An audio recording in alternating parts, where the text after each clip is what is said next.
iPhone 13 on us for every customer. Current, new, everyone. To show the love.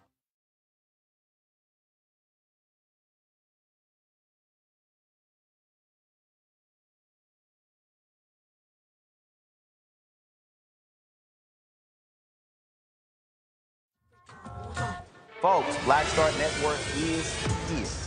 Hold no punches. I'm real revolutionary right now. Support this man, Black Media. He makes sure that our stories are told.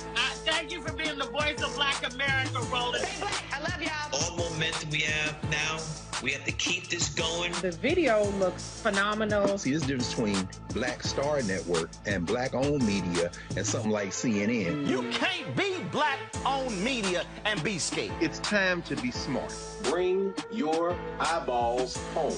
You dig?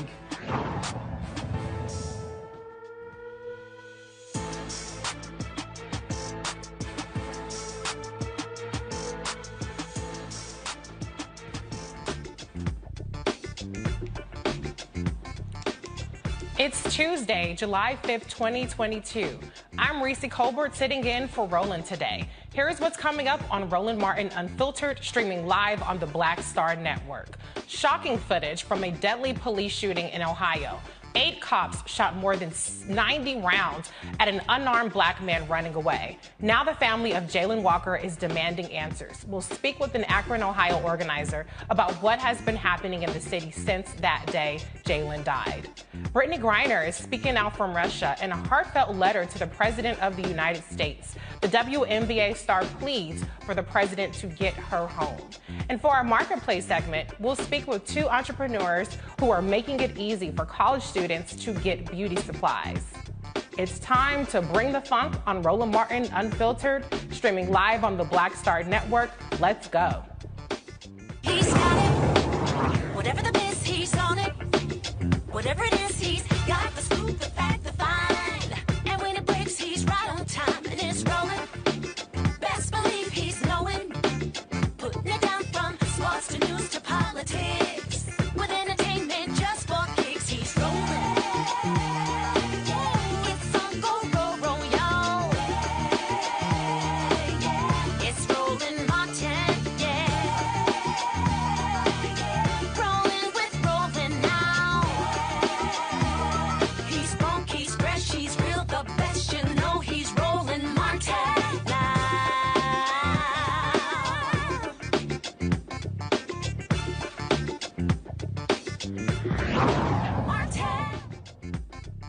Jayland Walker of Akron, Ohio was unarmed when 8 police officers shot over 90 rounds of ammunition, with at least 60 hitting his body. The 25-year-old black man was running away from the police when he was shot. During Sunday's press conference, the mayor and police chief explained what happened before releasing 13 individual body cam videos of the incident. They say it all started on June 27th when police officers tried to pull over Jayland's car. Jayland led them on a chase and supposedly fired a gun from his vehicle. Jayland exited from the passenger side when the pursuit ended and ran away. What happens next is truly graphic, and I want to warn you, the video you are about to see is disturbing. Take a look. 602 on West on Wilbur from Firestone. Can I get in?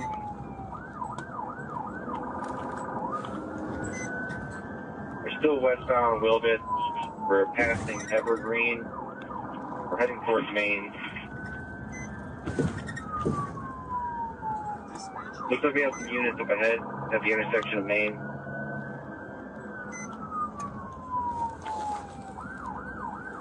He's slowing down here, slowing down. Stop.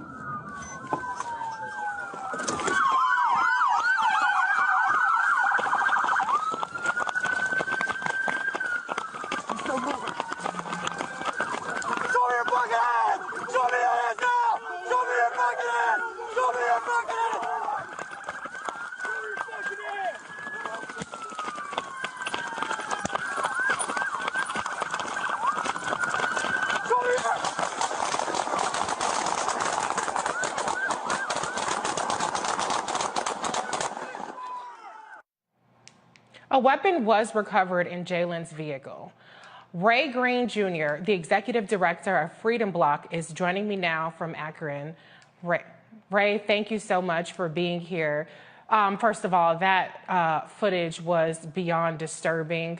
It's tough to watch, and this is just a scene that we see play out over and over again, but the sheer number of firepower that was aimed at what we know was an unarmed black man who started off in a traffic supposed violation pursuit.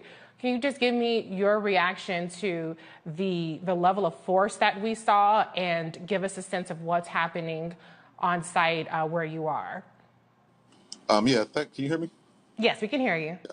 Thanks for having me, first of all. What you just witnessed was inhumane.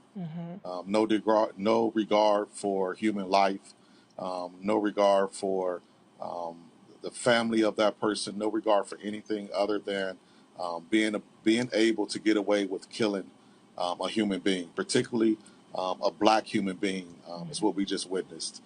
There's no rhyme or reason, no excuse you can give me for shooting any human being, shooting at any human being 90 times, let alone over a traffic stop. So what we're doing here on the ground right now is we're expressing our disgust and demanding change, and we have an exact understanding of what change needs to be had, and that's what you see on the ground happening here in Akron, Ohio. So can you give us a sense of the level of involvement with protests? I know I saw some reports yesterday. It wasn't as heavy as it had been in earlier days. Do you think that people are, still very much engaged in what happened to Jayland and making sure that he gets justice? Or is it now starting to fall on organizers like yourself who keep the pressure on the police department and the mayor to do something about what we saw? No, this is a holistic effort. Okay. We will continue to march, continue to protest, but also we will continue to strategize. And that's what we're doing today, continue to strategize on our next steps. We have another rally coming up next Monday at the city council meeting, but we're going directly to power. That's not going to be always seen in the streets. Some of these things are going to happen behind closed doors, but the pressure is still up. People are still excited, but people also have to take some time to heal in between these protests and also strategize. And that's what you're seeing with some of the dying down. It's just strategy and people healing from the day-to-day trauma. Yeah, I'm glad you mentioned that people still need time to regroup because, as I mentioned earlier in the introduction, there were a dozen mass shootings. There's so much that we're bombarded with in addition to just this level of violence. Can you give us a sense of what you guys are calling for next steps? We know that the police officers are on administrative leave. Are you guys calling for immediate firing or what is the next steps that are going to happen that you guys are pushing for right now? Yes, we have a 2-year long-term plan for this particular shooting, but immediately what we want is unpaid leave.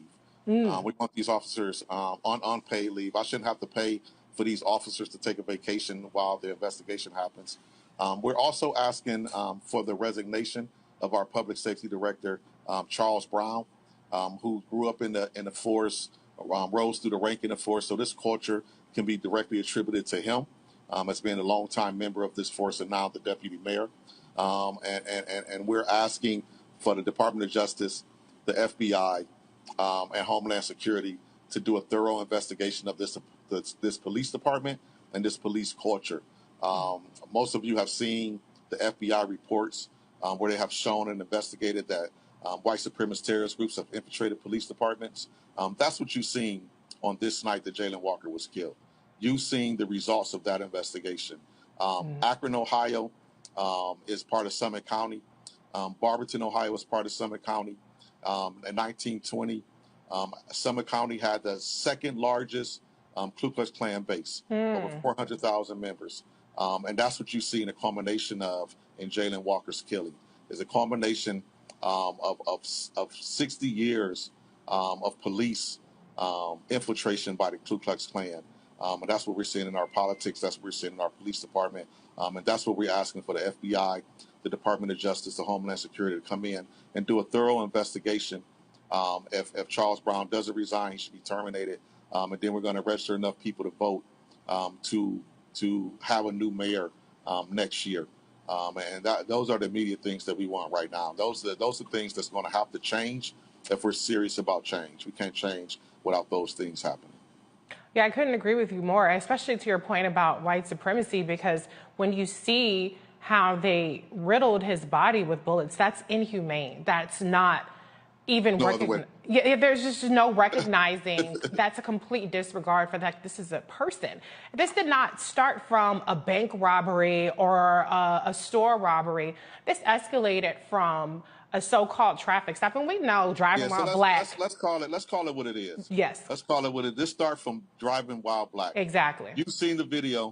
There was no tail light broken. There was no lights not working. Yeah. This is about being black after 9 o'clock in the wrong neighborhood. Period. Yeah.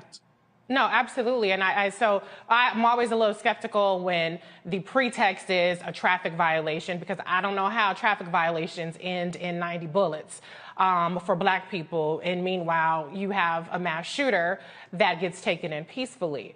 Can you talk a little bit about Jayland? I read that he had recently lost his girlfriend or his partner in a car accident. I'm just wondering, I'm not in any way trying to say that he did anything wrong here, because I completely reject the notion that black people have to act perfect in order to not be executed by the police. But do you have any insight at all into maybe what his state of mind might have been and why he, felt endangered enough to flee from the cops, or engage in this chase, or even run when he was finally stopped? Yes, I don't know Jayland personally. I've gotten to know him through his family. He's a very humble, very sweet man. But he's like every black man, and in some instances, every black person in America. It was 12 o'clock at night. He is allowed to carry a gun. He was being approached by police. And as a black man, that just didn't sit right with him to stop at the place he was at. And he kept going, fearing for his life, knowing that the minute he stopped and they walked up to his car and seen a gun, what you seen happen was going to happen anyway. Right. That's how we feel. So his best shot at that time, what I believe he thought his best shot was to try to get away. And I don't know what he was thinking, but as a black man, I know what I'm thinking in that situation. And I'm just believing he was thinking the same way. Right. No, the fact that he's a DoorDash driver, it's important that we understand why that gun was on the seat like that. Right. He's a DoorDash driver. But that doesn't mean anything when you're being pulled over by white police officers in Akron, Ohio. So I don't know why he ran, but as a black man, I'm going to assume that's why he ran. Right. And at the end of the day, the police, in my view, if once you get to 90 shots and basically a firing squad, these people had every intent of doing what they did, whether he ran or not. But I did want to emphasize the point that the gun was found inside the car. Inside the car. It was not found on his person where he ran. I'm not terribly inclined. I just colored me skeptical with the cop saying that he fired off a shot. I just don't understand why a DoorDash driver, like you said, somebody out at night decides to go Clio, set it off, shooting at the cops. That just doesn't ring true to me in terms of him escalating it. Yeah, if you're trying to get away, why would you fire even one shot? It just sounds absurd. But I do want to bring in my panel to see if they have any questions or any input. So I want to bring in Teresa Lundy. She is principal, founder of TML Communications, and Dr. Mustafa Santiago Ali, former senior advisor for environmental justice, EPA. Teresa, you've been holding on, so I'm going to give you the first question for Mr. Green. Yeah, well, one, thank you very much for telling the story of this young black man, of what we can tell, right? I think we're obviously in some very difficult and sad times, but it is encouraging to hear that, there is a team, that's willing to fight for him. So tell us what's going on in terms of next steps in ensuring that we are providing justice, not only in Ohio, but also nationally to bring awareness to this issue. So we have a strategic plan. It's for the most part a 2-year plan. I can't divulge all of that plan here, but I will say we are in contact with the DOJ, the FBI, to get this investigation started on the police department. We are demanding the termination of Charles Brown, our public safety director, and we are registering over 20,000 people to vote this year and another 10,000 people to vote next year to ensure that we have a new mayor in this city next year, and to ensure that anybody that runs and gets elected for city council are people that are not going to continue to negotiate with this police union, are going to put some standards in our police department, and is going to fight for the people over the police, and also looking to elect a new prosecutor. The prosecutor we currently have has never prosecuted a police officer. So those are the moves we're looking to make right now. The strategy behind that, I can't divulge that at the time. It's a lot of sensitive information, but we do have a strategic plan that we're working to carry out. Ray, thank you for bringing up, the political side of it in terms of the elected office. There's a lot of disillusionment and discontent with the political process for a number of reasons, nationally, locally. But I appreciate the way you laid out how these elected officials can help drive some of this change or be an obstruction to things like you said, with the prosecutor never charging a police officer for their police misconduct. So I really appreciate that. But one thing I wanted to ask you is, there's a big Senate race in Ohio this year. Have you had any engagement, or do you guys plan to reach out to Congressman Tim Ryan, who is the Democratic nominee for Senate there, or has your local congressperson been involved at all in responding to this?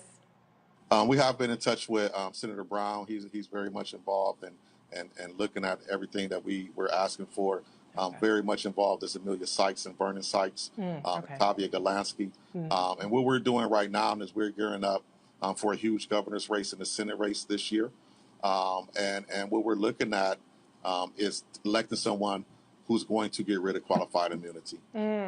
These are the questions people are going to have to ask in the state race this year. Are we going to get rid of qualified immunity? And they can lie and say they is to get elected, and if they don't do it, we will recall them. But we're no longer falling for what I like to call the Biden syndrome.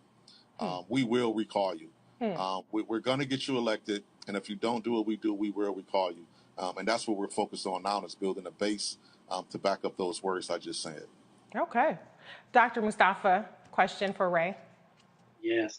Well, Ray, thank you for humanizing our brother, because so often in these situations, they quickly try to dehumanize us. So appreciate you for that. My question is, when we see these egregious actions happen, and when we see folks' life being taken, many of us who may not be in that particular city, and I do have family there, but I want to ask you, how do we best support the actions that you are moving forward on and others there, and how do we best support the Black community there in the city? The first thing that we need everyone around the world to do is write Congress. We must end qualified immunity in this country.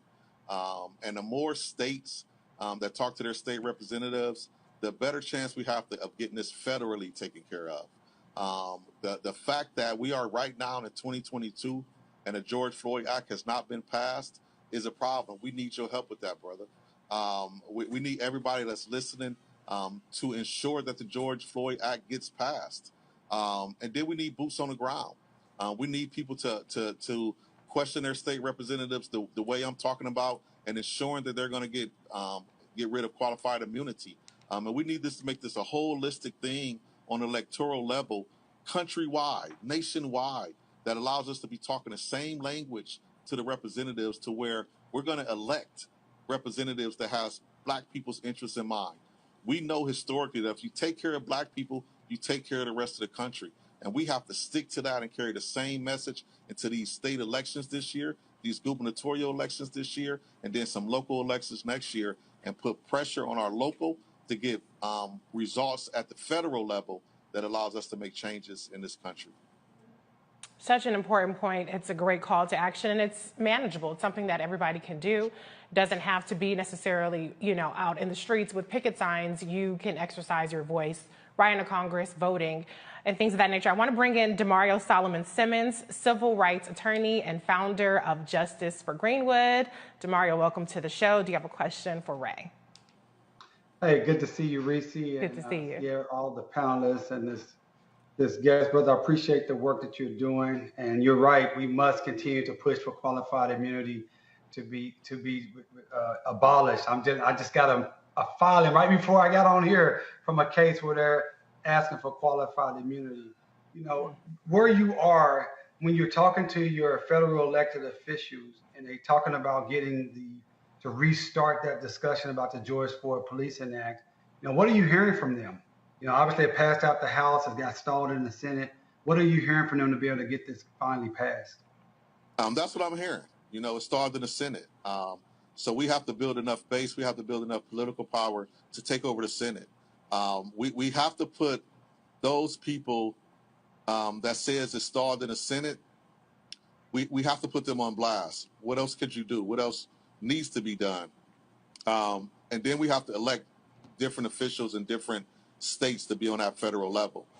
We have to join together. We cannot be in silos with this thing.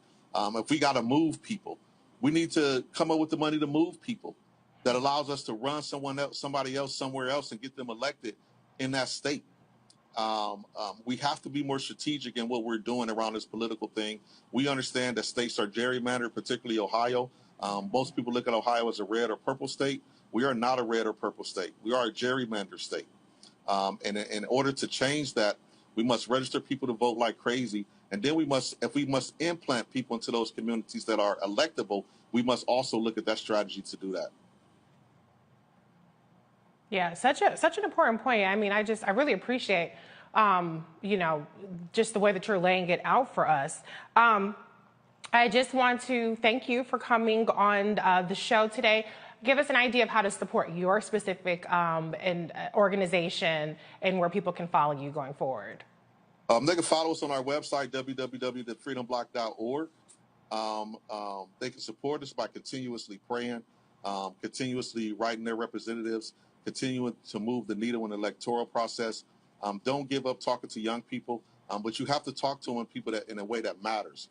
You can't talk to them just about go and vote and people die for your right to vote. That's not the conversation they need to have. They need to understand that qualified immunity is elected. There's an elected position that can get rid of qualified immunity. They need to know that marijuana legalization comes from you being registered to vote. They need to know that you being put up for tail light can change by you being registered to vote and elect an official that's going to do the work to change that. And that's what I need everybody to do. We don't need everybody coming down here marching.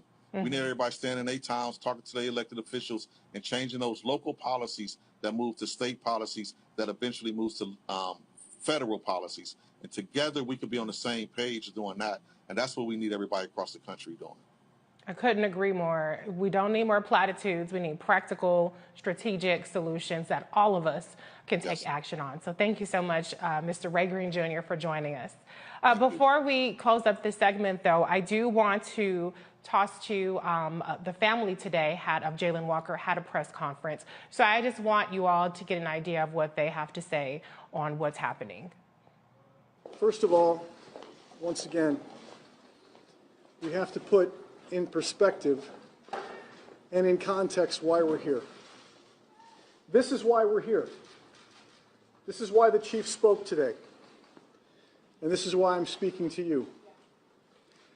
His name is Jayland.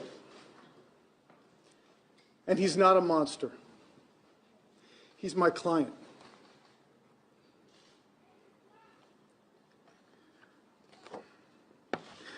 I'm emotional because of what I saw today. I've seen it 3 times and it doesn't get any easier. I'm sad that we began the presentation in precisely the way that the law would not allow. I want you to know that when I go to court for this family, the judge will look at me and he will say, "You are not allowed, counsel, to look at a shooting like an armchair quarterback. You're not allowed to look back on the shooting from the end of the story and give snapshots in time. I'm not allowed to do that in court. I'm disappointed I saw that today.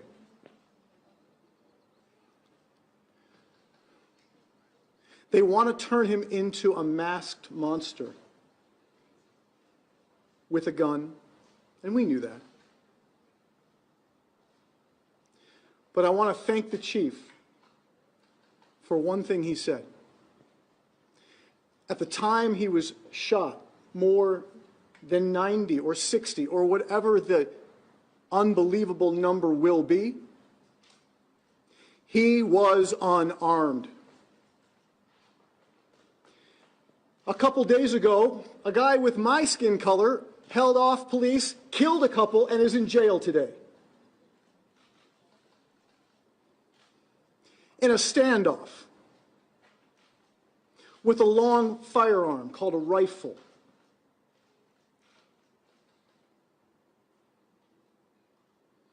And a black man today is going to be buried this week or next week when he leaves the morgue. And his name is Jayland. Jayland was unarmed. Black guy in Kentucky? Nope. Black guy in Akron? Yep. And is that something that's very difficult for me to admit?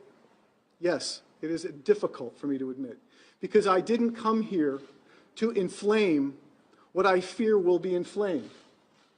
I came here to say what our message is, and that is peace. If you can do anything for the family, please give peace, give dignity, and give justice a chance for Jayland. I just have such profound sadness for what we saw today. Each time I've watched the video, it's gotten worse for me. Every movement that I see, every shot that I heard, and every time that I see Jayland lying on the ground, just gets more and more horrific. I'm going to look at my phone because I took some notes down while we were inside, and what we heard was that it was tough to see. It's a lot more than just tough to see. It's something that should never, ever have to be seen. We've heard of transparency, accountability, a commitment to openness, all in an effort to try and gain the trust of the citizens, and for a fair and unbiased review of the facts is what we heard of in the conference today.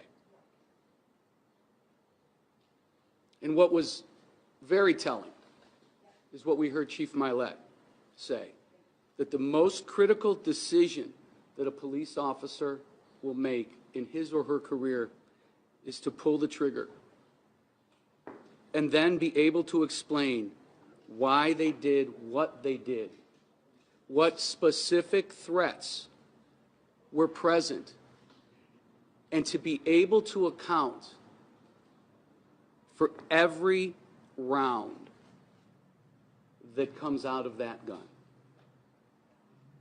Those are my notes, and that's what I heard, and the video will tell us exactly what was said, but that's how I heard it. And I believe that's how everybody else heard it. The officers will need to account for every single action that they did. The Walker family is praying for peace. They are asking for peace. They are praying for accountability. We live in a society where we can never see this happen again. We need to get better. How do we get better? We're going to learn from this about how we can get better. And as my partner Bobby DiCello pointed out, we cannot villainize Jayland. This is a young man who just last Sunday was with his family and was with his grandmother and was helping put chairs out on the porch. His smile, who he was, how he interacted with his family, that's who Jayland was. And efforts to try and paint him in a different light, that's spin, that's protection. We're here for transparency. We are not here for spin. I'm heartbroken. And what we all just saw in that room is heartbreaking. What I'm here to say is that we are done dying like this, in this manner, with this fate.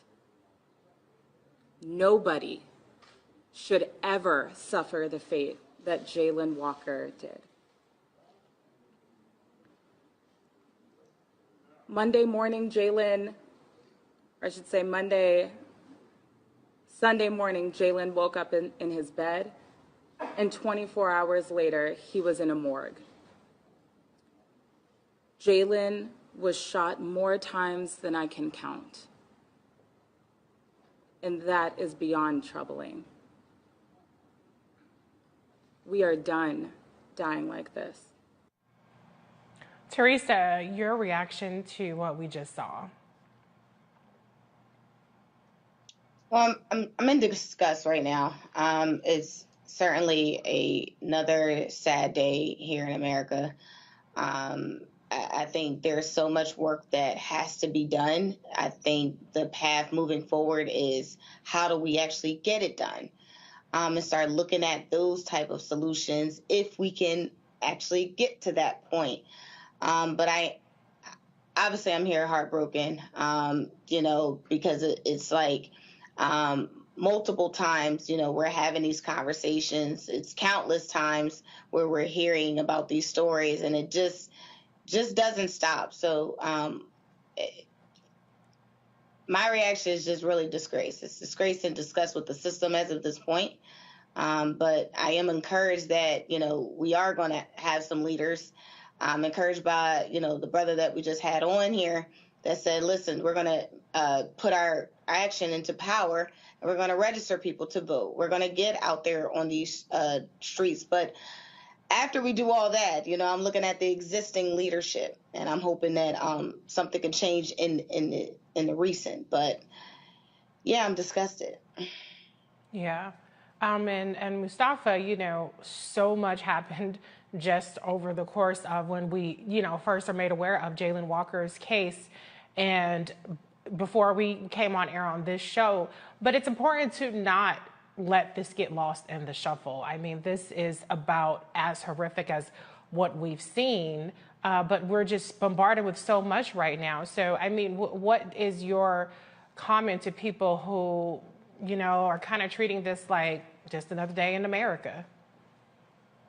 Well, we can't allow that. We have to work with folks because folks are going to approach it from different angles, and we have to understand, where they may be coming from and the sets of circumstances that they have dealt with in the past. Just a week ago, a young man was shot a few doors down from where I was. And so I understand how, these things play out. And we've got to also understand that there has been some intentionality in the creation of these killing fields that we find across our country. Yeah. So we can't shy away from that. And now we have to figure out how do we unpack what has been, these pieces that have been put together to weaken our communities in many instances, to dehumanize folks inside of our communities, and then to give justification for our lives being taken. We do it, as Teresa said, and as others have said, by making sure that folks understand the power that exists inside of their vote to be transformational, and understanding that is not an overnight transformation, that we have to stay consistent, that we have to make sure that we are also lifting up candidates who truly are going to ride with us, who are not going to get bought off, and who are going to do the hard work. And then we've got to surround them with others. But that means that we have to stay engaged in it. and to make sure that that becomes a reality. And then we have to hold people accountable. We also got to make sure that resources are flowing properly to the organizations that are doing the work, that are mobilizing, that are strategizing, that are putting together the plans that are necessary.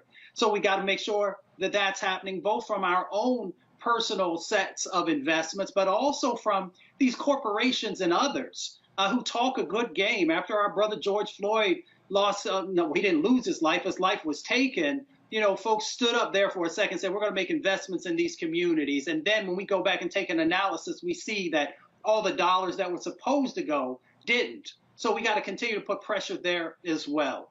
And then we've got to continue to have shows like we're on right now that refuses to not put a spotlight and authenticity on the realness of what is happening on the ground in our communities each and every day. Because too many folks want to water it down. They want to whitewash it or whatever label you want to put on it so that it's like, oh, well, maybe it's not that important because not enough folks are talking about it. That's why you should show up here every night to Roland Martin Unfiltered and to hear from individuals who will walk you through it and then also talk you through strategies of how we make real change happen. So as my grandmother says, you have power unless you give it away. Let's utilize our power to make change happen in our communities.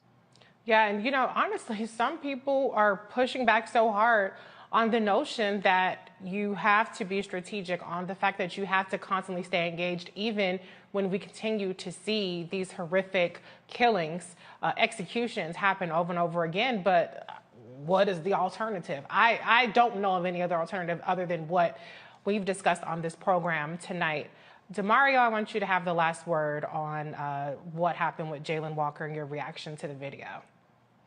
Well, three things. Number one, being in that situation with those lawyers were so many times, you know, when he mentioned seeing that video, and even though he's seen it many times, he still was emotional. I understand that pain and that emotion very, very vividly, because even though you know what's going to happen, you wish you could say something that could stop your client from being brutalized, killed, shot.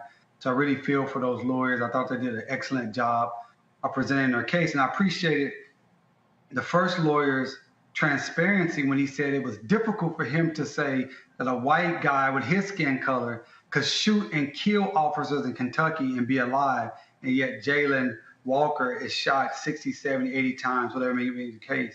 I appreciate the reality and the realness of that lawyer. Second thing I would say here is for those of us, those who are listening on this show, I don't think everyone can stay continually as engaged because we burn out. But what you can do right now, you can decide that you're going to support an organization either in your city or nationally that's doing this work on police accountability. One organization I will put forward for you to support is the NAACP Legal Defense Fund.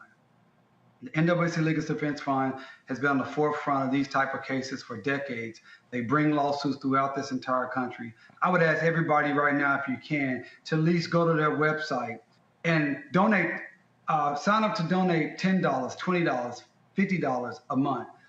Even if you can't be engaged each and every day, they have a staff that's engaged each and every day, and they can keep you connected with folks who are doing this work across the country. And right in your city, the third thing I would ask you to do, right in your city today, there's a civil rights attorney or a law firm, a small firm like mine, who's doing this work that could use your support, that could use your help. They can maybe use a donation. Maybe you can do something to help them engage the community more, because there's not a lot of firms out here that do the actual work on a day in and day out basis, because it's difficult, it's expensive, and it's very, very, very, very soul crushing each and every day when you have to look at these videos. So those are some practical things I think you can do to keep engaged, even when you can't do it on a daily basis yourself. Yeah, we're all about actionable steps on Roland Martin Unfiltered, Demario, so thank you for laying that out. And just the one other point I'll make to your point about the lawyer, you know, identifying or recognizing the fact that, you know, in a white guy and I won't even say similar, because I would like to emphasize, Jayland Walker was not committing a crime. Yeah, he was fleeing from the police, but it was from a supposed traffic stop. And like we said, driving while black is a thing. So, you know, it's just crazy how black people who are not a threat find themselves being murdered by the cops in this way. But I don't want to give him a cookie for that because, you know, we need more white folks to speak out and use their voice. I remember during the racial reckoning, the summer of George Floyd and Breonna Taylor and Ahmaud Arbery, people were vocal. And then we saw a year later almost a backlash to it. People got fatigued to Black Lives Matter. So we cannot, as Black people, be the only ones to shoulder the burden of fixing police brutality in this country. White people get killed by the cops too. Now, it's for different reasons than how we're getting killed, but every race has, you know, encounters police brutality or abuse in some way. And so, y'all, if you white out there and you watching the show, you need to go check your cousins and your uncles and your meemaws and your papaws and all of them, brethren and sisterin, and start checking them and why they're supporting these MAGA sheriffs or these MAGA prosecutors or these cops, or why they reserve judgment until they have all the facts, supposedly, where there's never enough facts for them to side against the cops. So white folks, y'all got work to do too. It ain't just on Black people to always be the ones shouldering the burden of everything that's wrong with this country. So with that said, we're going to head to a break. This is Roland Martin Unfiltered on the Black Star Network. We'll be right back. Verizon just gave us all a brand new iPhone 13. We've been customers for years. We got iPhone 13s too. Switched 2 minutes ago, literally right before this. iPhone 13 on us on any unlimited plan for every customer, with plans starting at just $35. All on the network more people rely on.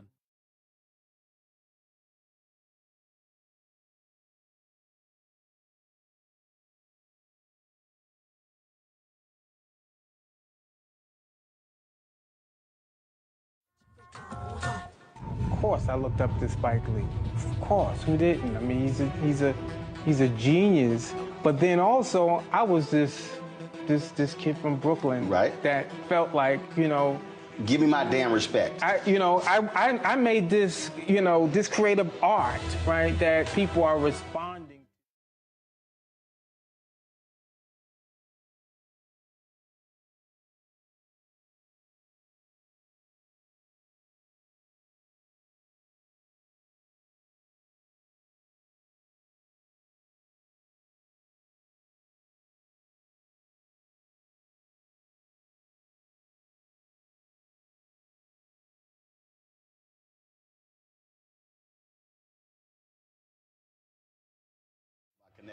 Appreciate that.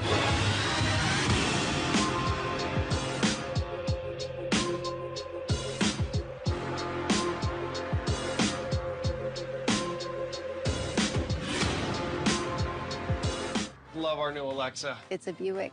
Yeah, Alexa. Buick. Alexa. It's a Buick. It's an Alexa. It's a Buick. It's an Alexa. Coach, that's a Buick. That's an Alexa. The Buick Enclave with available Alexa built-in. We're all impacted by the culture, whether we know it or not. From politics to music and entertainment, it's a huge part of our lives, and we're going to talk about it every day right here on The Culture with me, Faraji Muhammad, only on the Black Star Network. How about sushi? I just had sushi for lunch yesterday. How about tacos? Automatic emergency braking, one of 6 advanced safety features standard on every 2022 Chevy Equinox. Find new technology. Find new roads. Chevrolet.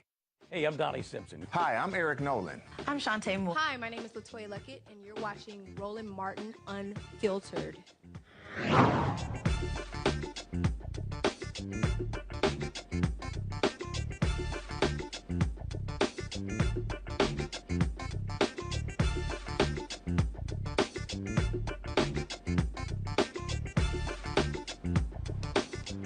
I'm terrified I might be here forever. WNBA star Brittney Griner wrote these words in a handwritten letter to President Joe Biden about her Russian detainment.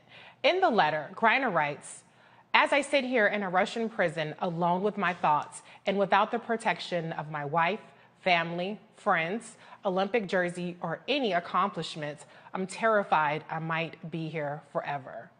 On the 4th of July, our family normally honors the service of those who fought for our freedom, including my father, who is a Vietnam War veteran.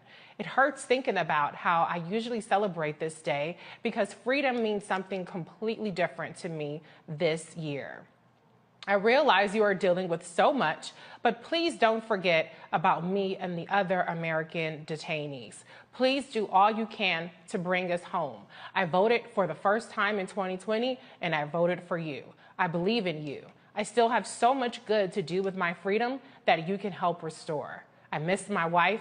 I miss my family. I miss my teammates. It kills me to know they are suffering so much right now. I'm grateful for whatever you can do at this moment to get me home. Last Friday, Griner made her first appearance in a Russian court. She is expected to return to court this Thursday. Today, her wife, Cheryl Griner, appeared on CBS this morning. She says they still have not heard from the president.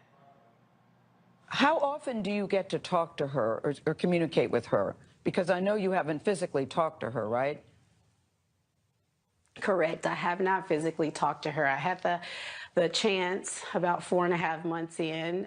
We finally got a phone call approved, and unfortunately our government, made a mistake in not answering her phone calls. And so I haven't been able to talk to her yet. And the letters, I mean, they may be consistent, as in I'll hear something, every week, and sometimes I may not. I think at one point it was a whole month before I received one letter from her. Yeah, and when I did get them, they were backdated. Yeah, it's very difficult to hear this conversation. Has there been a change in strategy on how you all are pushing the government for her release? Are there calculations that you make yourself about what to say and how to say? What is that? What is your thinking?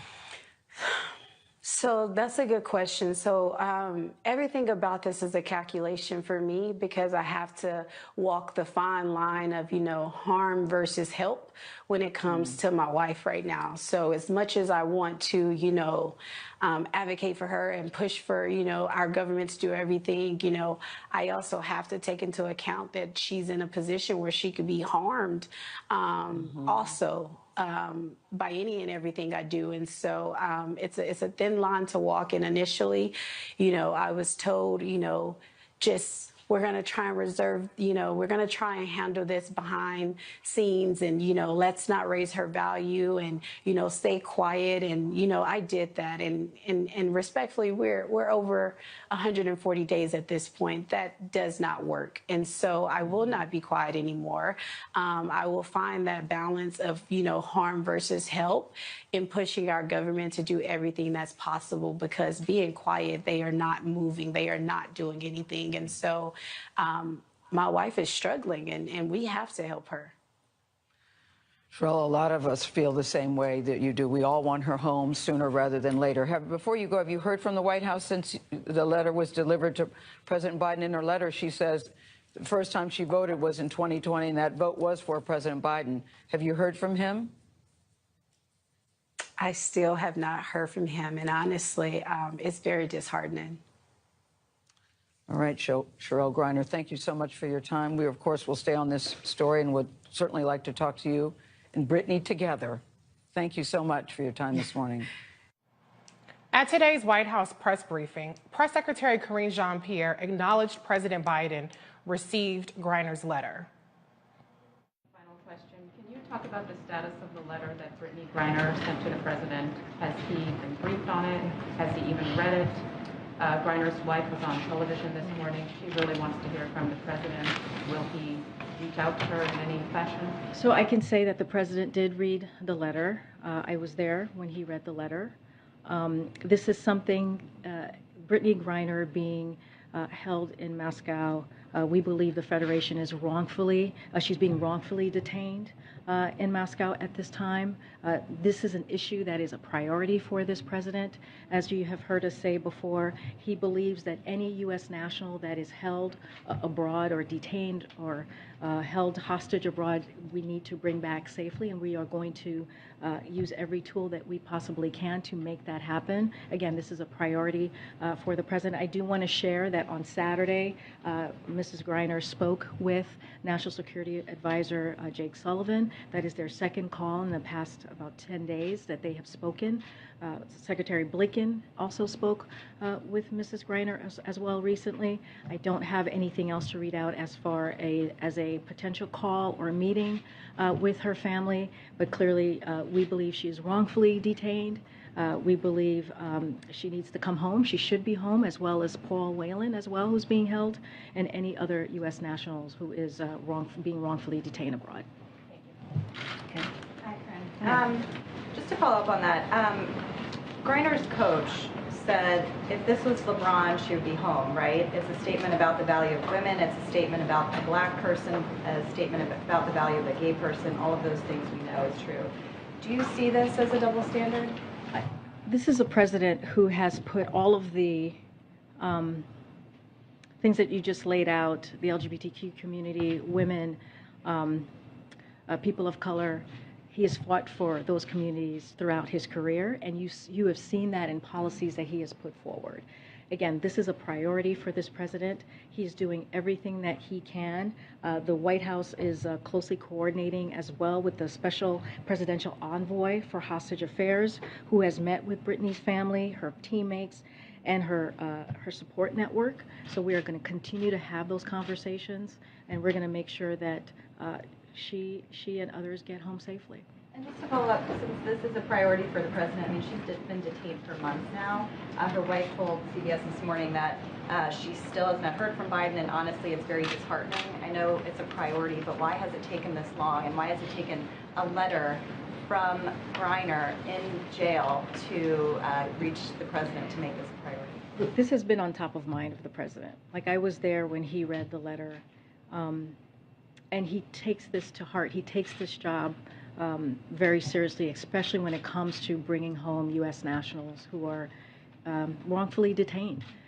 And you saw the work that his administration did to bring home Trevor Reed.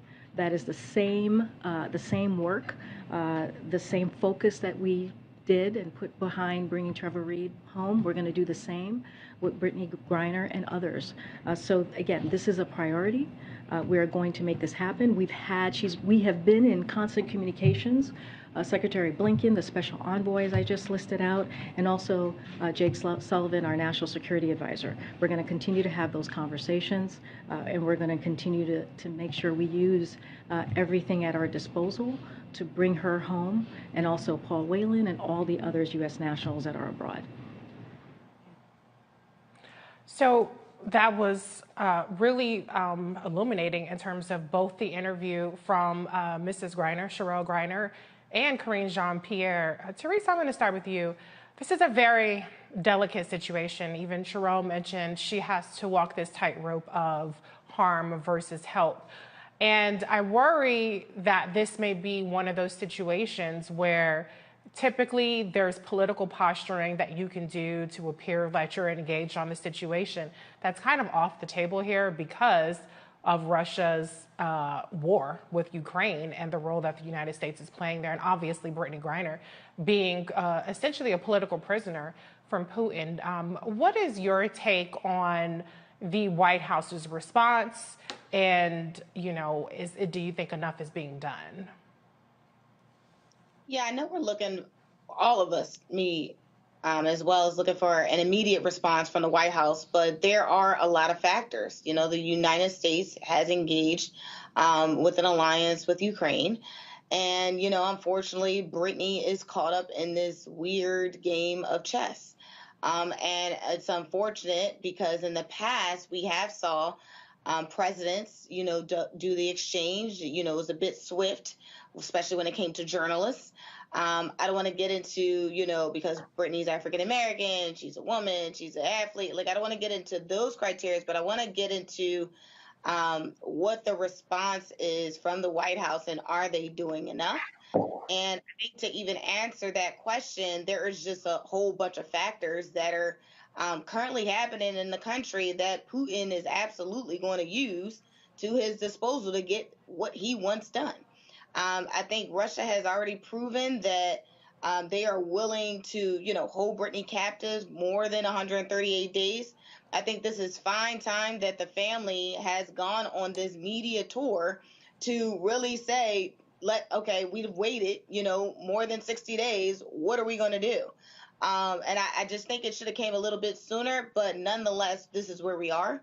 So, I mean, I'm not sure we can let Brittney out tomorrow. That would be great. But again, when we are engaged, in the counter war with Russia, this is where we are.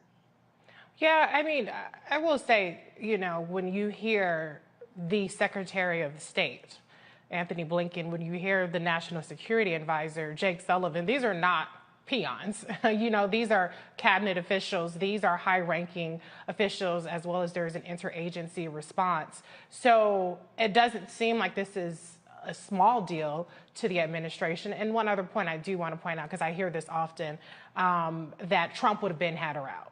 Well, we've seen two people who were wrongfully detained during the Trump administration who've actually been released through negotiations under the Biden-Harris administration. So I just want to clear that up, because I think a lot of people have this notion that Trump was so tough and he would have done whatever, and he did not successfully get any wrongful detainees out of Russia during his time, because he was Putin's lapdog. But with that being said, it's 100% justified for Sherelle and the Griner family and friends to do everything they can to put as much pressure upon the administration to not let up, and to constantly engage with them and communicate with them and assure them that they're doing everything they can to bring Brittney home. Mustafa, I want to go to you, because you've actually worked in an administration. So I just want to get your sense of, your read on what kinds of things the administration is kind of hamstrung on, and what do you think they're doing well in this situation, if anything? Well, as was stated, being in the middle of a war makes it really tough. But with that being said, it's not the first time that whether our country or countries that we are allied with have been in wars, and we've still been able to make sure that those international negotiations, the things that happen behind closed doors, those conversations between ambassadors and others, continue to move forward. A basic is the president actually having a conversation with the Griner family. I mean, that's basics. That's 101 stuff.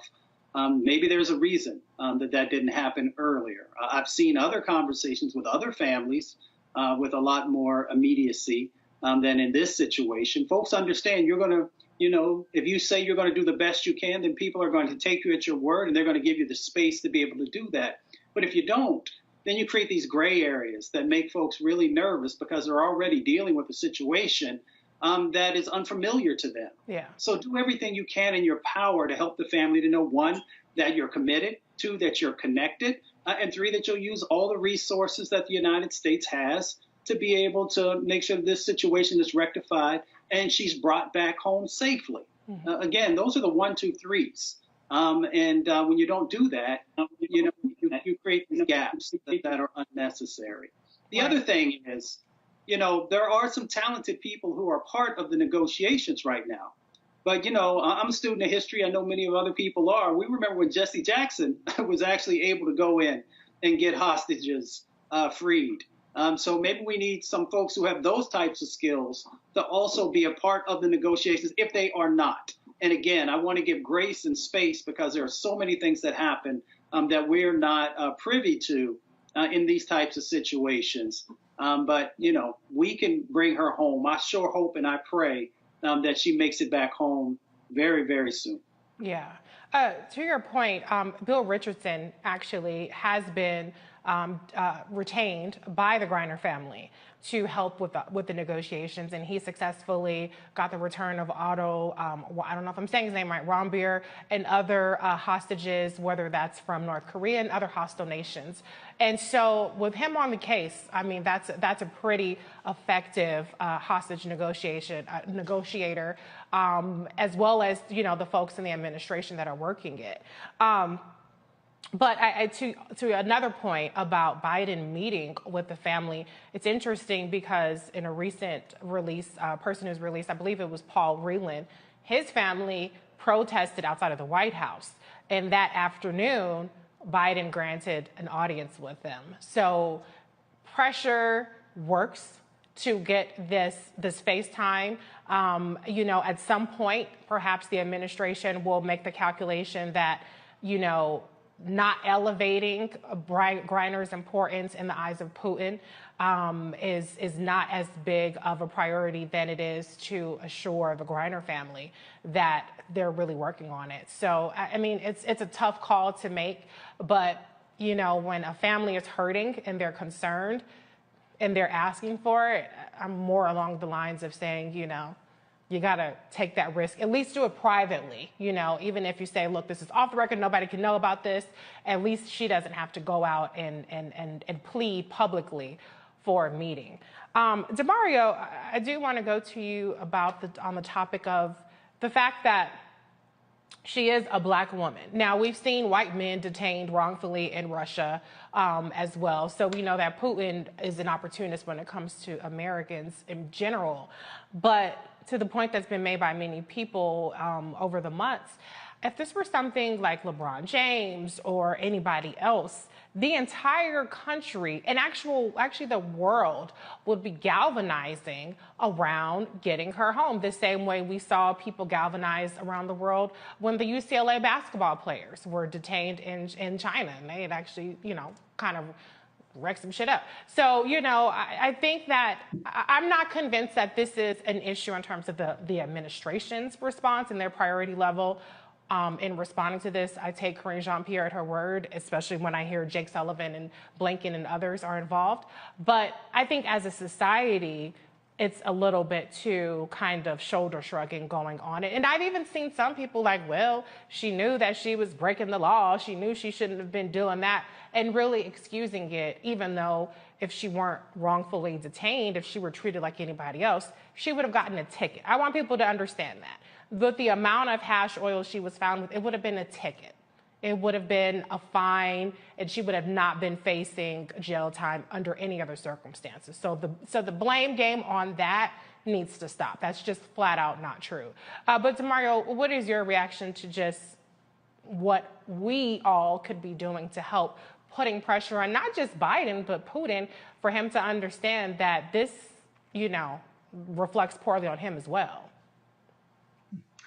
There's a lot to unpack there. I would say first, though, your first question about if this was LeBron, there would be no way in hell that Biden would not have been on the phone with LeBron's wife. I just want to elevate what Mustafa said. It's like he took my notes. He took my Jesse Jackson and my notes about the call. And I think this is really something that Democrats do all the time, and it just drives people crazy. They say, we're going to do all I can to help, and then you don't do all you can. And like Mustafa said, one-on-one, make the phone call to the family. Take 5 minutes to say, I understand what's going on. I get it. We're trying as hard as I can. I got my best men and women on the job. That would mean the world. And if this was LeBron, you best believe President Biden would have been on the phone with LeBron's family immediately. I believe that because Brittney is an African-American female WNBA basketball player, it's not the same elevation as far as the administration or with the country. As far as Bill Richardson, I was going to say the same thing. I think Jesse Jackson, Bill Richardson has a track record also, but I think Jesse Jackson has a track record, and I think that would bring a lot of solace and comfort to the family. To your third point, as far as, you know, what can we do? I don't believe anything an American citizen can do to impact a foreign country that's at war with the United States of America. I think the focus should be on our own administration to be doing everything possible, not only to get Brittney back, but to bring comfort to the family. I think those things are just as important. And we're all praying for her return, safe return. The picture we saw her going to court with her eyes bucked, it really hurt me to see that, to see the fear in her face. So, we're just hoping she gets home safely, but more important, or just as importantly, we hope that the family knows that we care about her, but this country should be behind her at 100%. I agree, Demario. That's the least we can do, is stand in solidarity with Brittney and her family. We're going to head to a break. Roland Martin Unfiltered will be right back after this break. You're watching the Black Star Network.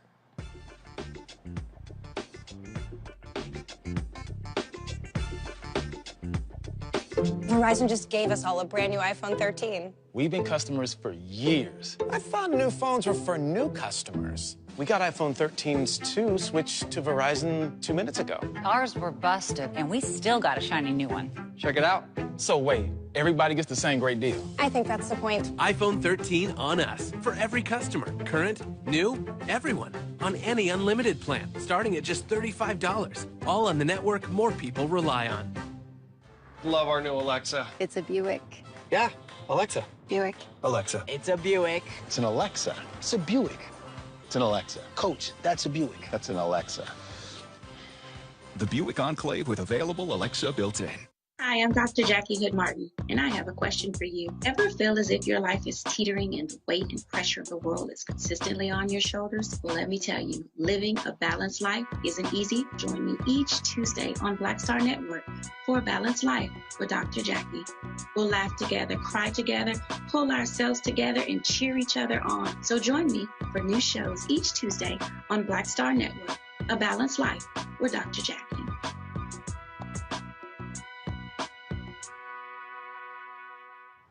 How about sushi? I just had sushi for lunch yesterday.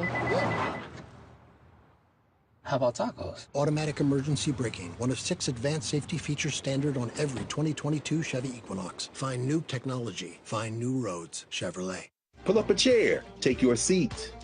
The Black Tape. With me, Dr. Greg Carr, here on the Black Star Network. Every week, we'll take a deeper dive into the world we're living in. Join the conversation only on the Black Star Network. I'm Chrisette Michelle. Hi, I'm Chaley Rose, and you're watching Roland Martin Unfiltered.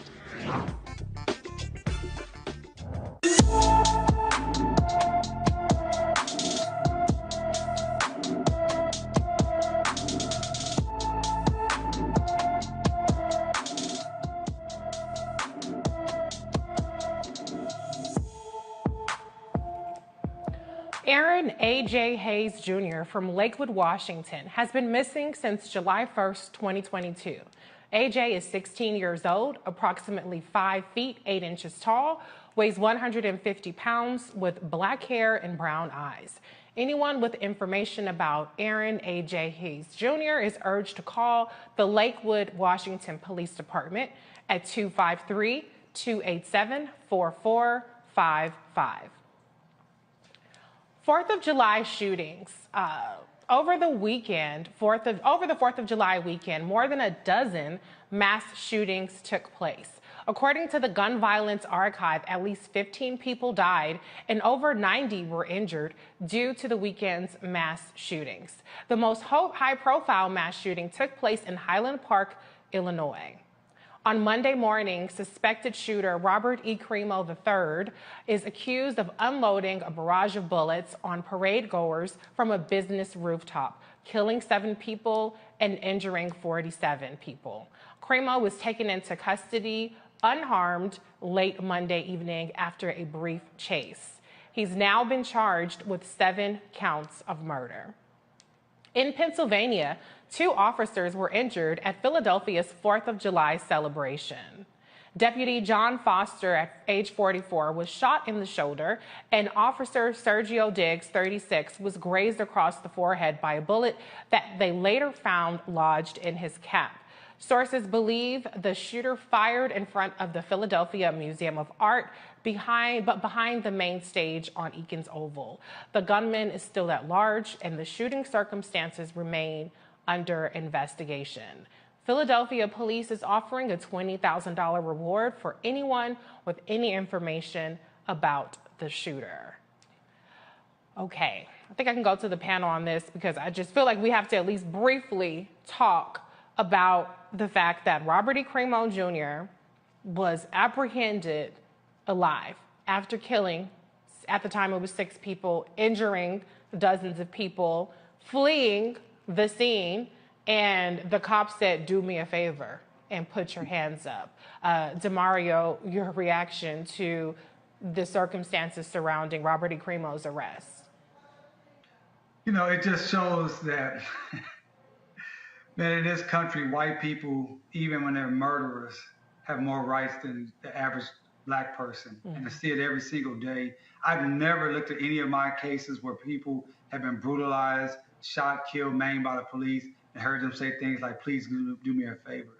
I mean, so it just shows that these people are out of control. They do not care about being on video. We need something totally new to happen. This country has to be remade all the way over. I mean, I know we got to vote. We got to continue to file lawsuits. We got to continue to, support candidates that support us.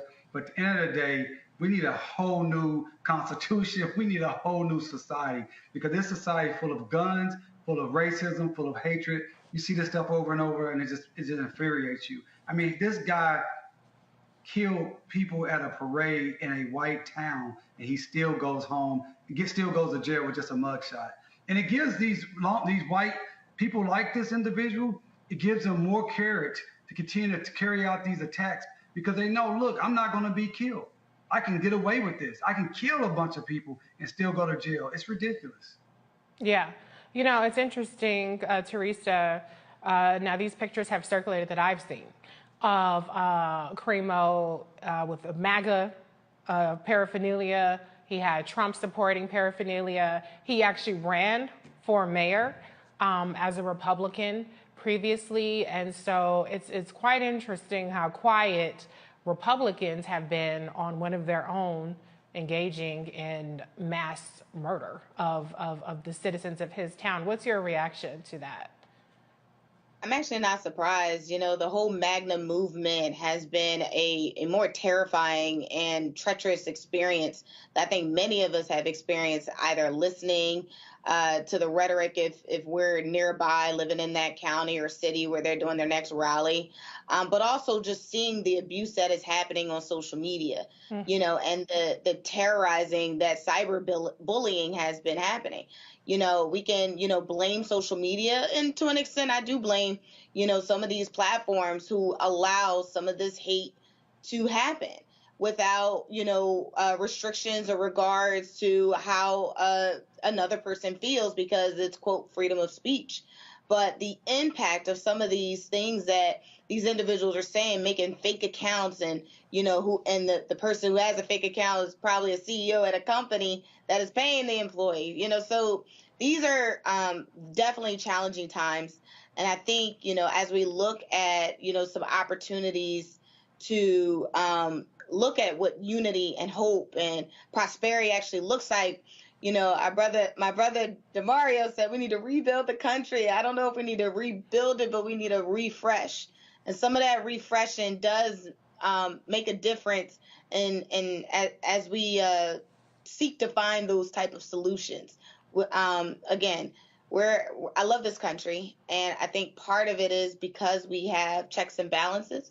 And I think the law is what we have to remember is what governs us. And so once we protect this law, I don't think we should be having too much of these issues, but right now it's just a bit uncertain. Yeah, I mean, the law protects some of us because the law protected him, and he's getting due process. And Jayland Walker was subject to a firing squad for far less. To your point, I will say data has shown that women are actually the most attacked on social media. Black women exponentially more attacked.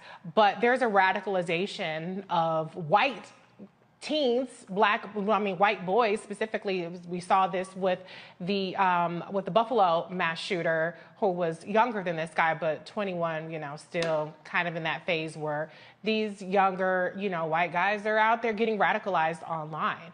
Not to excuse their behavior or to try to psychoanalyze them, but to Demario's point about remaking this country, one thing we have to do to remake this country is recognize the threat of white supremacy on everybody, you know, and recognize the threat of radicalization of white men on everybody. Because again, to Damario's point, this is a white town, a predominantly white town. Actually, it's mostly Jewish, even though the cops said they don't believe that was the motivation, but they never want to admit that anyway.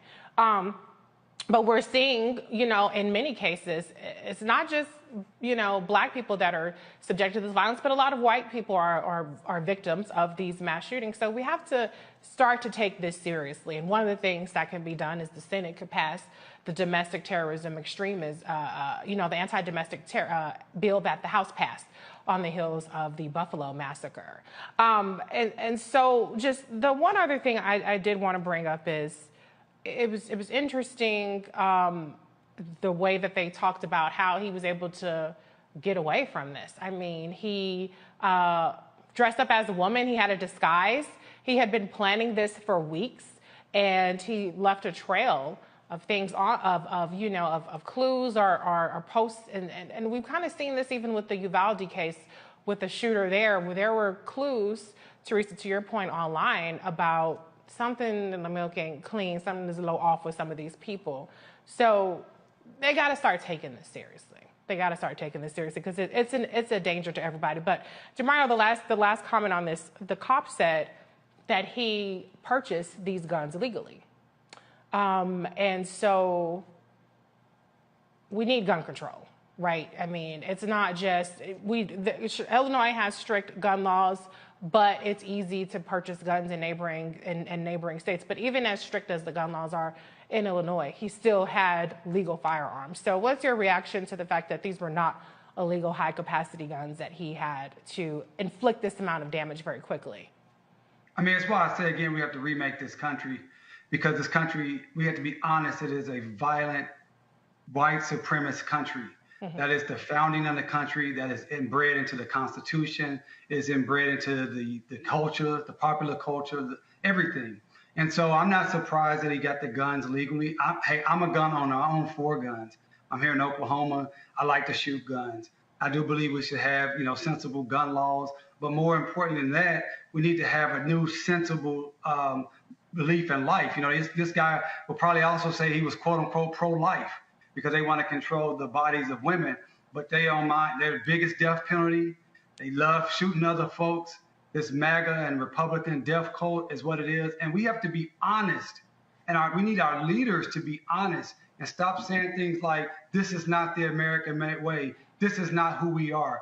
No, first of all, who is the we, as Dr. Carr would say, but this is the American way. And this is who the American white man has been historically, and the American system has been historically. So we just have to be honest about that so we can confront it, and then we can change that and work to create something that's better, that is about life, that is about respect and humanity and equity and equality, the things that we talk about, but just simply are not in our society at this point. It can happen. It's a long-term project, but we have to be honest about where we are and where we need to go. Yeah, I agree with you, Demario. This is America.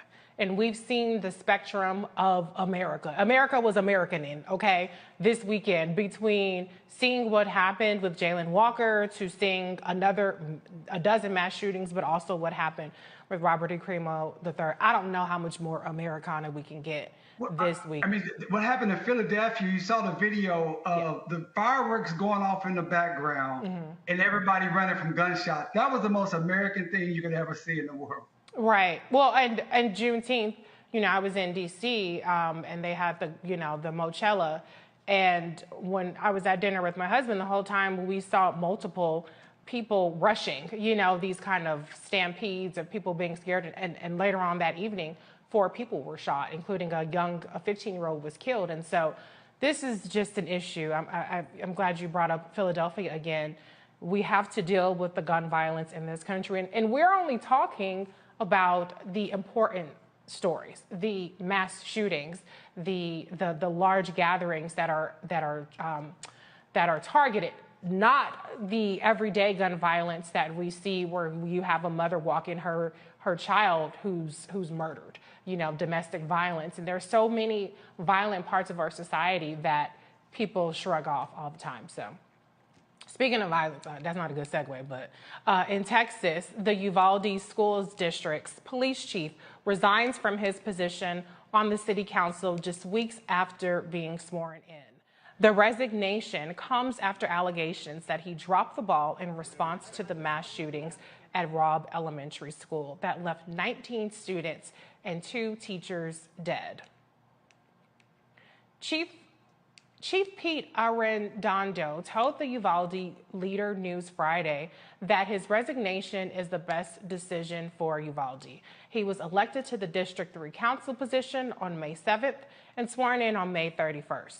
The director of the Texas Department of Public Safety told a Senate hearing last month that Arredondo made terrible decisions as the massacre unfolded on May 24th and that the police response was an abject failure. That's an understatement. DeMario, you have a lot of experience with this. Can you just talk a little bit about what can be done to hold this police chief more accountable? To me, a resignation seems far inadequate. To call it an abject failure is completely inadequate. If you were boots on the ground in Uvalde, what kind of action would you be calling for right now?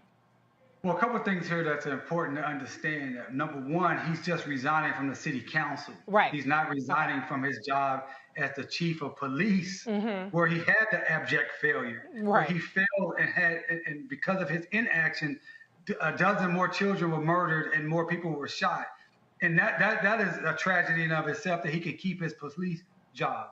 Secondly, from a legal standpoint, people have to understand that our Supreme Court has made it so difficult to make officers accountable for their actions that they've actually stated by law that officers do not have you don't have a constitutional right for the police to protect you.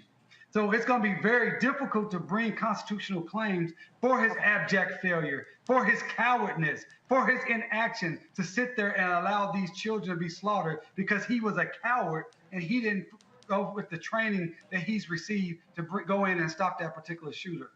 Third, I think it is a mistake, a huge mistake, to have police officers like this coward in schools as so-called school resource officers.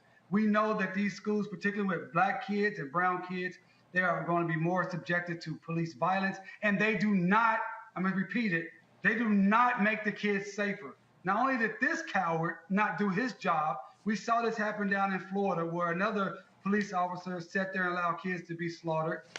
The point is, we need to fund better education for schools. We don't need to be putting all this money into bringing more police officers to schools. And we certainly don't need to be arming teachers. Now, if this coward police officer who was trained to be a police officer couldn't move in the right time when things was going crazy, you're going to have the 4th grade English teacher do it? Come on, man. This guy needs to be fired. I hope he has criminal charges, but I doubt any of that happens. It's going to be very difficult to hold him liable from a civil standpoint. Federally, I don't know the Texas law, so maybe someone in Texas can have a better understanding of that. Yeah, and I would go beyond saying cowardice. I mean, it was obstruction.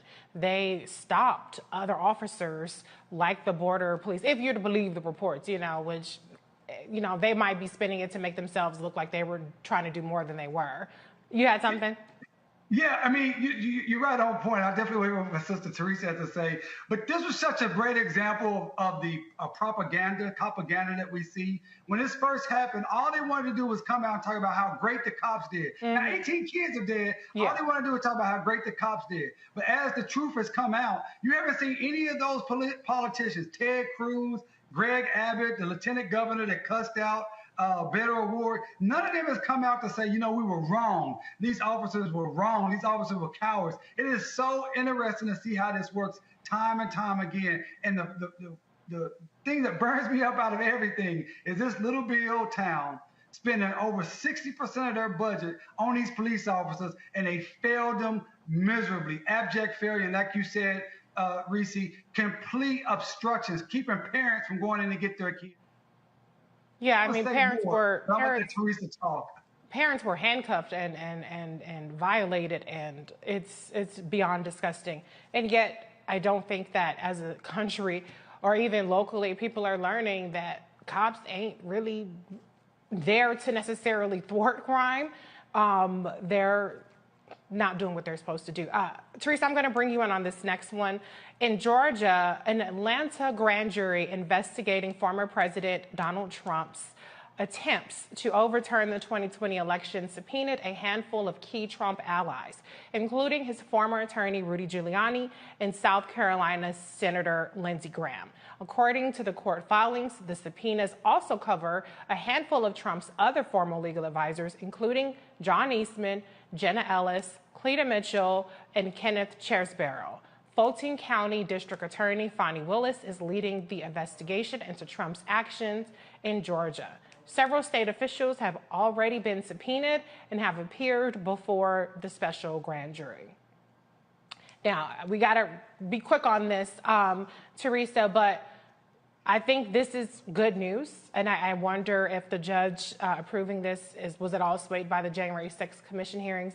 But I want to see states' attorneys, secretaries of states, attorney generals across the country investigating, in addition to what should be happening in the DOJ, because we know that people like Jenny Thomas were pressuring electors in Arizona and other states. So I know in this country we have this kind of jingoistic, we are better than others, we don't prosecute political opponents. But what we've seen is, I don't see how you can call it anything other than criminal behavior. What's your take on these subpoenas? And do you think that they're aiming high enough with the associates and not just Trump? I think the subpoenas are a first step. I think it's a necessary step. I think everybody's been asking for these subpoenas to happen. Once you are subpoenaed under law, you are supposed to, by law, to tell the truth unless you will be held in contempt. So I think this is a great opportunity to even see what the mindset is and the strategy behind some of the discussions that we're having when it came to overturning the election, which, again, is a conspiracy in itself. So, yes, I do think January 6th committee has something to do with it. I do agree with you, Reese, that it probably is upon other attorney generals in other states where this has happened to look into this and also ignite their own investigation. Because, again, if we don't start changing what the narrative of American history is, this will be a stain on future generations. And so we need to get a conclusion to this behavior. So we know in this country, this is not allowed. Look how it happened in other countries, just not in America. So part of it is, accountability, transparency, and also, again, it's going to take some time. Trump's team, are millionaires and billionaires and highly connected.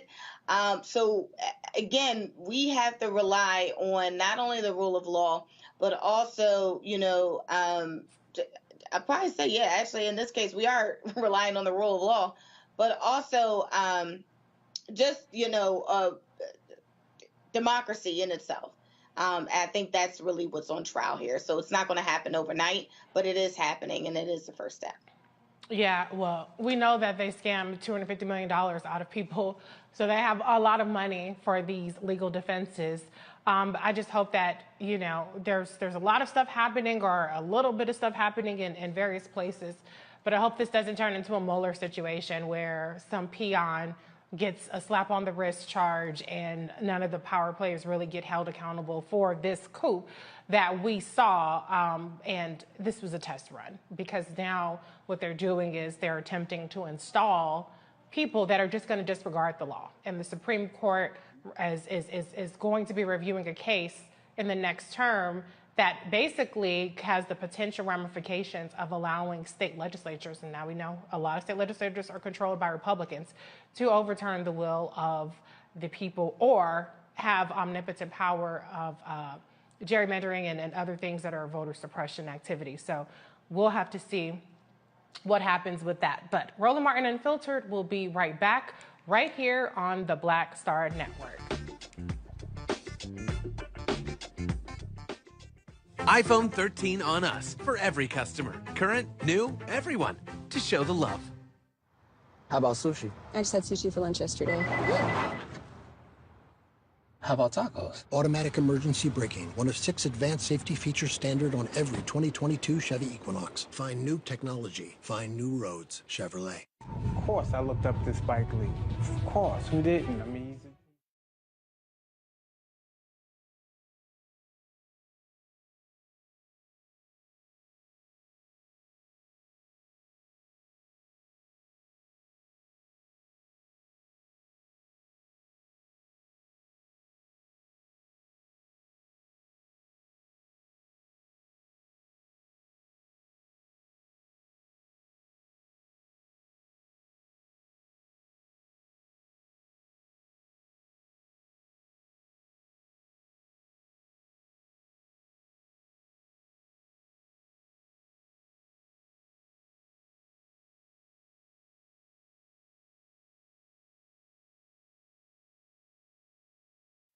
appreciate that.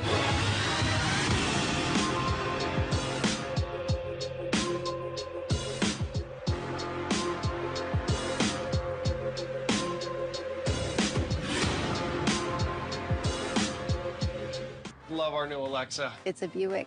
Yeah, Alexa. Buick. Alexa. It's a Buick. It's an Alexa. It's a Buick. It's an Alexa. Coach, that's a Buick. That's an Alexa. The Buick Enclave with available Alexa built-in.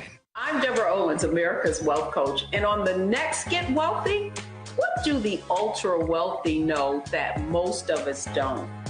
Well, the truth is that there is financial exclusion. And unfortunately, far too many Black folks haven't had access to this knowledge. And that's exactly what we're going to talk about on our next Get Wealthy with Melinda Hightower, a banker who's doing something to share exactly what you need to do to make it into the high net worth status. They weren't just saving just to save, they were saving for a purpose. That's right here on Get Wealthy with me, America's Wealth Coach, only on Black Star Network.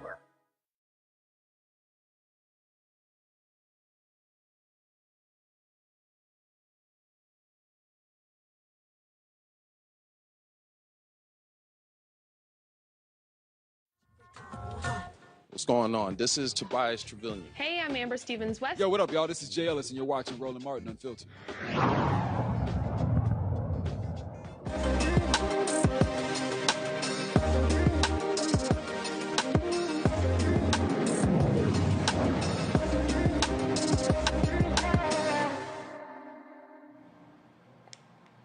As a Black woman, I know how hard it is to find beauty products. 2 Black students attending a predominantly white university found it difficult to find products. Their solution was a vending machine to sell beauty supplies. Joining me now from Michigan are University Beauty Machine co-founders Rico Harrison and Mia Wilson. Thank you both for joining us.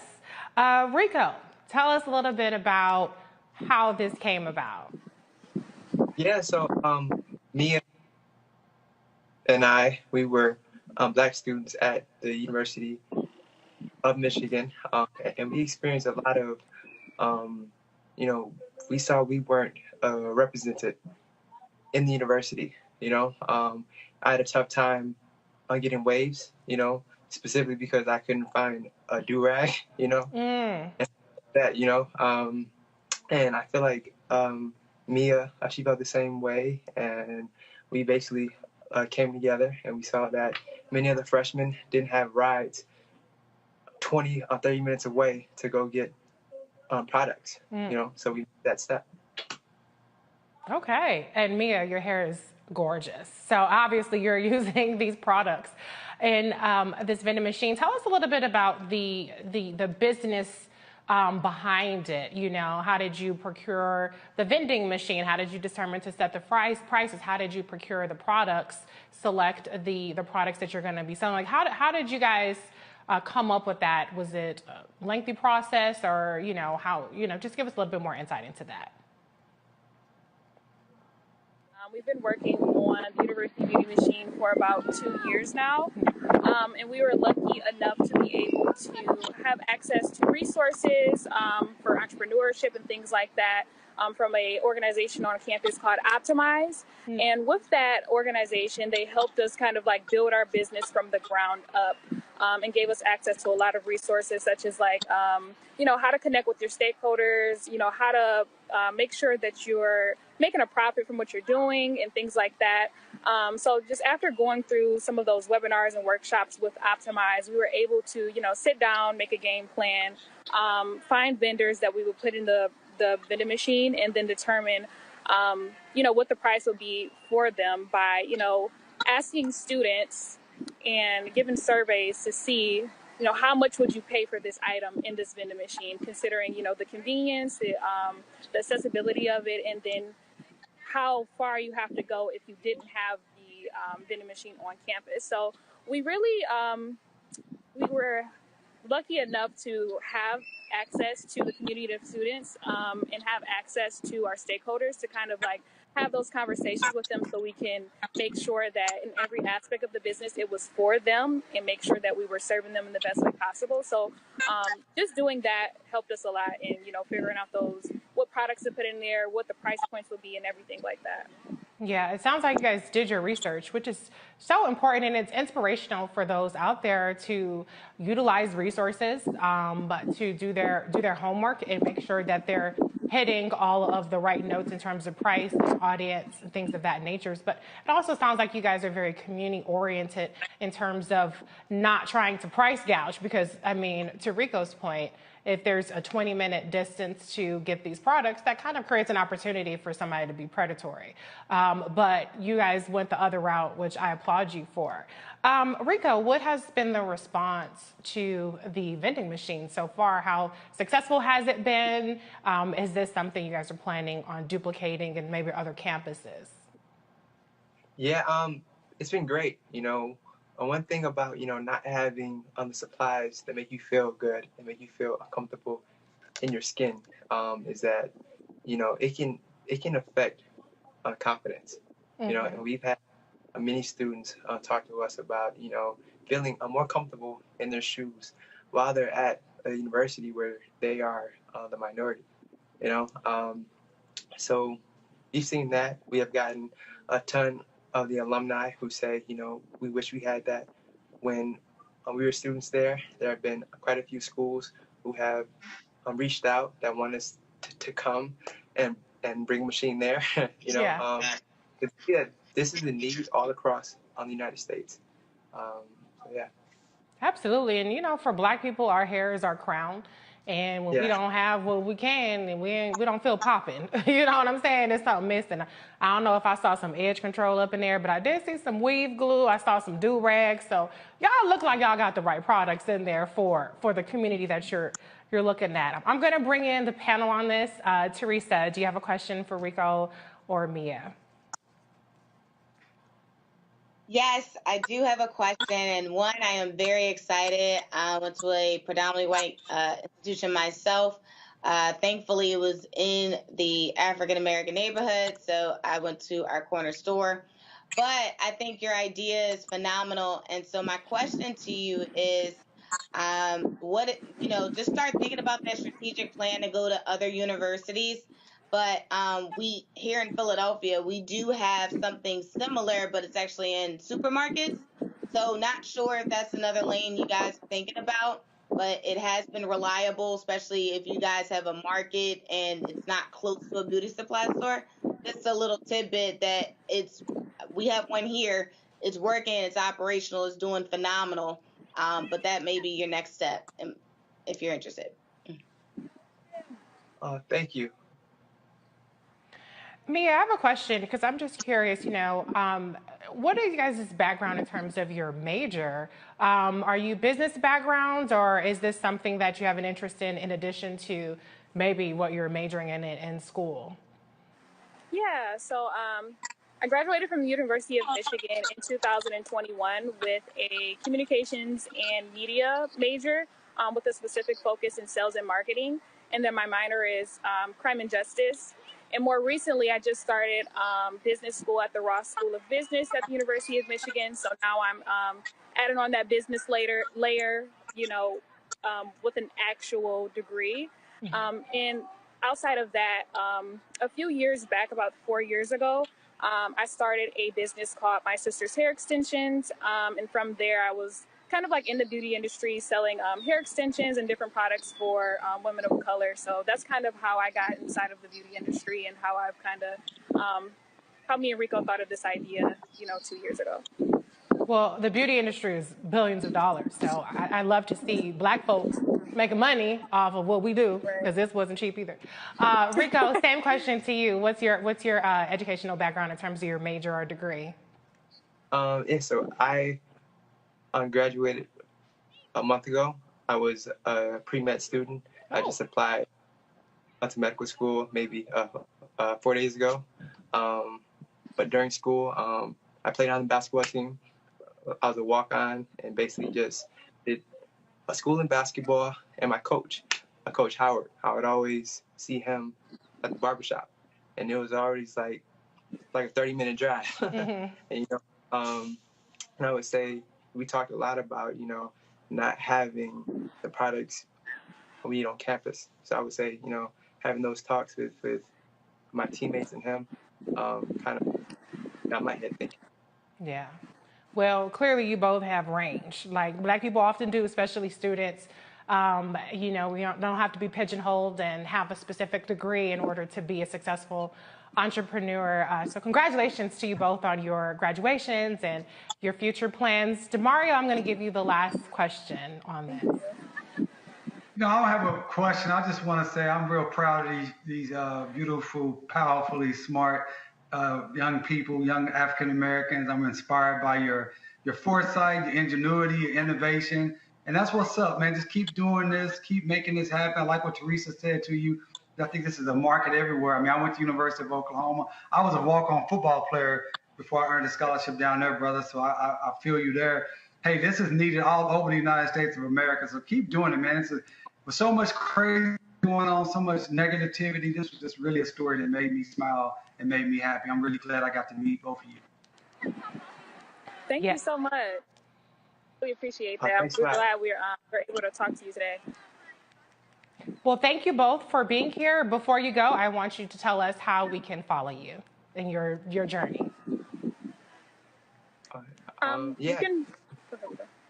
Oh, go ahead, Mia. I was going to say you can follow our Instagram. It's actually University Beauty, YOUNIVERSITY, and then Beauty. TikTok is Mia Kimora, KIMORAA. Rico, did you want to add anything? No. Website. And then our website is innovending.net. Okay. Have you guys trademarked your name? Not yet. We're working on that right now. Do that. You need to do that right now. ASAP. All right. Working on that right now. I'm glad you brought that up. We talked about Make that a priority. That's what the elders got to do. The elders got to help you along the way. So thank you, Rico. Thank you, Mia, for your brilliance and for being here and letting us know the great things you're working on. You're watching Roland Martin Unfiltered on the Black Star Network. We'll be right back.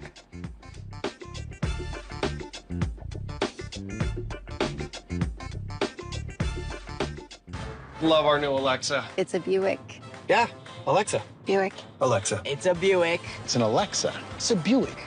It's an Alexa. Coach, that's a Buick. That's an Alexa. The Buick Enclave with available Alexa built-in. We're all impacted by the culture, whether we know it or not. From politics to music and entertainment, it's a huge part of our lives, and we're going to talk about it every day right here on The Culture with me, Faraji Muhammad, only on the Black Star Network. How about sushi? I just had sushi for lunch yesterday. How about tacos? Automatic emergency braking, one of 6 advanced safety features standard on every 2022 Chevy Equinox. Find new technology. Find new roads. Chevrolet. Hi, I'm Dr. Jackie Hood Martin, and I have a question for you. Ever feel as if your life is teetering and the weight and pressure of the world is consistently on your shoulders? Well, let me tell you, living a balanced life isn't easy. Join me each Tuesday on Black Star Network for A Balanced Life with Dr. Jackie. We'll laugh together, cry together, pull ourselves together, and cheer each other on. So join me for new shows each Tuesday on Black Star Network, A Balanced Life with Dr. Jackie.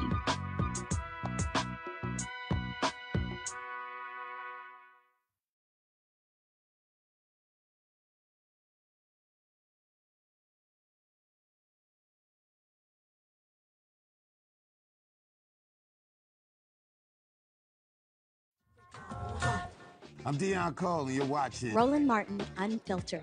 Stay woke.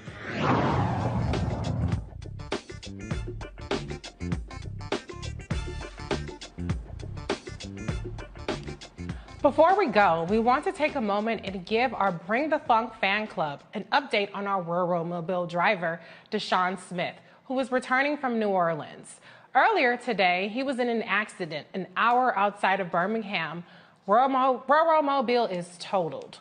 According to Deshaun, a car jumped in front of him, then slammed on their brakes. Deshaun walked away from his accident, but Roland made him go to the hospital to get checked out. Roland is on his way to Alabama. The RMU staff wants to thank you for all of your thoughts and prayers and offers of assistance. So that's why Roland wasn't here tonight, and I was filling in. So I want to thank the panelists as always. Dr. Mustafa Santiago Ali had to leave earlier. Teresa Lundy, thank you for holding it down. Demario Solomon Simmons, thank you for holding it down. I'm Reese Colbert, filling in for Roland. I'll catch y'all on Thursday. Holla.